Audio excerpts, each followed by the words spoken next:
wabarakatuh. Saya binti Konian yang 102 dari kelas MKS 5C akan menjelaskan tentang manajemen perbankan untuk memenuhi tugas ujian tengah semester mata kuliah manajemen perbankan syariah. Untuk subbab pada manajemen perbankan, saya akan menjelaskan tentang yang pertama pengertian manajemen perbankan, yang kedua pengertian bank dan perbankan, yang ketiga macam-macam bank, yang keempat pengelolaan dana, yang kelima pengelolaan sumber daya manusia, yang keenam sistem manajemen perbankan, dan yang terakhir sistem manajemen perbankan syariah. Yang pertama yaitu pengertian manajemen perbankan. Fungsi bank merupakan perantara di antara masyarakat yang kelebihan dana dengan masyarakat yang membutuhkan dana. Karena bank berfungsi sebagai perantara, maka faktor-faktor kepercayaan dari masyarakat merupakan faktor utama dalam menjalankan bisnis perbankan.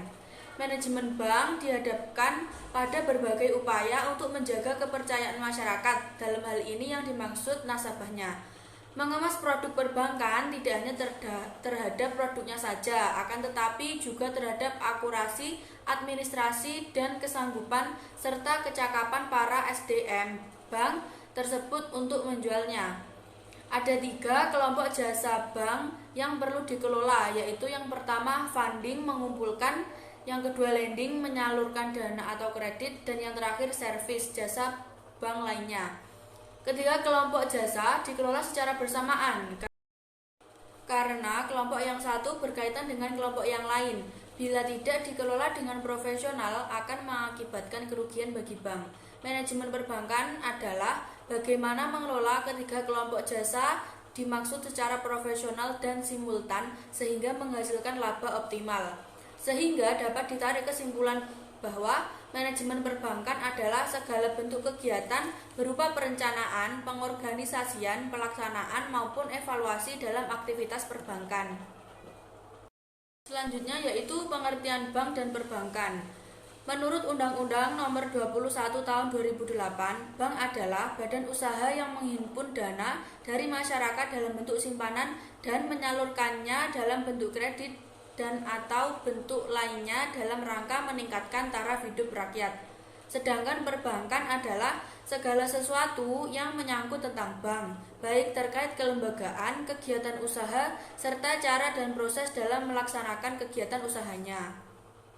Selanjutnya yaitu macam-macam bank yang terbagi menjadi 4. Yang pertama ada bank berdasarkan fungsinya, yang kedua berdasarkan operasionalnya, yang ketiga berdasarkan kepemilikannya, dan yang terakhir berdasarkan statusnya. Yang pertama berdasarkan fungsinya, bank sendiri terbagi menjadi 3. Ada bank sentral yang bertanggung jawab atas kebijakan moneter dalam negeri untuk menjaga stabilitas harga dan nilai mata uang negara. Yang kedua ada bank umum, yaitu bank yang melaksanakan kegiatan usaha secara konvensional dan berdasarkan prinsip syariah yang dalam kegiatannya memberikan jasa dalam lalu lintas pembayaran. Dan yang terakhir ada bank perkreditan rakyat, yaitu bank yang melaksanakan kegiatan usaha secara konvensional atau berdasarkan prinsip syariah namun tidak memberikan jasa dalam lalu lintas pembayaran.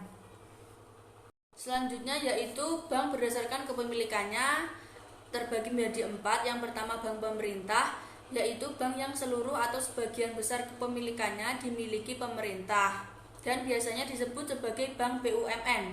Yang kedua ada bank swasta nasional yang mana sebagian besar kepemilikannya dimiliki pihak swasta atau pengusaha asal Indonesia.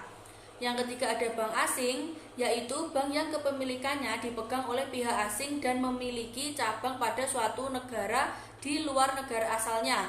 Dan yang terakhir ada bank campuran, yaitu lembaga bank yang didirikan oleh badan hukum di Indonesia dan badan hukum luar negeri.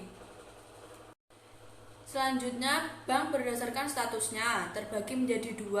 Ada bank devisa dan bank non devisa. Bank devisa merupakan bank yang bisa melakukan kegiatan transaksi luar negeri dan kegiatan lainnya yang berhubungan dengan mata uang asing. Sedangkan bank non devisa yaitu bank yang bisa melakukan kegiatan transaksi luar negeri dengan wilayah yang terbatas pada negara tertentu saja. Selanjutnya yaitu pengelolaan dana. Bagi bank, manajemen dana bank adalah bagaimana memilih dan mengelola sumber dana yang tersedia. Manajemen dana bank yaitu suatu proses pengelolaan penghimpunan dana-dana masyarakat ke dalam bank dan pengalokasian dana-dana tersebut bagi kepentingan bank dan masyarakat pada umumnya, serta pemupukannya secara optimal melalui penggerakan semua sumber daya yang tersedia demi mencapai tingkat rentabilitas yang memadai sesuai dengan batas ketentuan peraturan yang berlaku. Pola pengelolaan dana bank berbeda antara bank yang satu dengan bank yang lain. Bagi bank yang kecil, apabila menganut sistem unit banking, maka pengelolaan dana dipimpin langsung oleh presiden direktur bank dan didampingi direktur dana serta direktur kredit. Sedangkan bagi bank yang berskala operasi luas, pengelolaan dana dipimpin oleh direksi dan dibantu oleh divisi pengarah dana, divisi kredit, divisi investasi, dan divisi corporate service. Selanjutnya, ruang lingkup kegiatan manajemen dana bank terbagi menjadi 4. Yang pertama, segala aktivitas bank dalam rangka penghimpunan dana-dana masyarakat. Yang kedua, aktivitas bank untuk menjaga kepercayaan masyarakat dengan penyediaan uang tunai bagi pemeliharaan kepentingan masyarakat penyimpanan. Yang ketiga, penempatan dana dalam bentuk kredit sebagai usaha pelayanan kebutuhan uang masyarakat dan penempatan dana dalam bentuk-bentuk lain baik jangka pendek maupun jangka panjang. Dan yang terakhir, pengelolaan modal bank agar dapat berfungsi wajar sesuai dengan peranannya selaku penggerak aktivitas. Yang selanjutnya yaitu pengelolaan sumber daya manusia atau SDM. Selain membutuhkan tenaga-tenaga terampil dan profesional, bank harus dikelola oleh sumber daya manusia yang memiliki integritas moral yang baik dan terpercaya. Menurut Maharani Reza, etika kerja yang menjadi dasar dan daya dorong profesionalisme perbankan harus dibangun dan terus dikembangkan serta menjadi bagian penting dalam mendukung usaha perbankan. Selanjutnya, sistem perbankan di Indonesia. Sistem keuangan di Indonesia terdiri atas sistem perbankan dan sistem keuangan non-bank. Sesudah diundangkannya Undang-Undang Nomor 7 Tahun 1992 tentang perbankan yang telah disempurnakan dengan Undang-Undang Nomor 10 Tahun 1998 tentang perbankan, sistem perbankan di Indonesia menjadi yang pertama, Bank Indonesia sebagai bank sentral, bank umum yang dibedakan menjadi dua yaitu bank umum devisa dan bank umum non-devisa, dan yang ketiga bank perkreditan rakyat dan kelompok bank perkreditan rakyat. Selanjutnya yaitu sistem manajemen perbankan syariah. Sistem perbankan syariah adalah sistem perbankan yang menerapkan prinsip bagi hasil yang saling menguntungkan bagi bank dan nasabah. Sistem perbankan syariah yang dalam pelaksanaannya berlandaskan pada syariah atau hukum Islam, menonjolkan aspek keadilan dan kejujuran dalam bertransaksi. Investasi yang beretika mengedepankan nilai-nilai kebersamaan dan persaudaraan dalam berproduksi dan menghindari kegiatan spekulatif dari berbagai transaksi keuangan.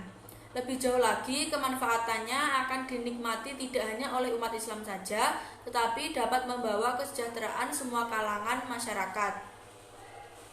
Demikian tadi pemaparan materi manajemen perbankan. Apabila ada kurang lebihnya, saya mohon maaf. Terima kasih telah menonton. Wassalamualaikum warahmatullahi wabarakatuh.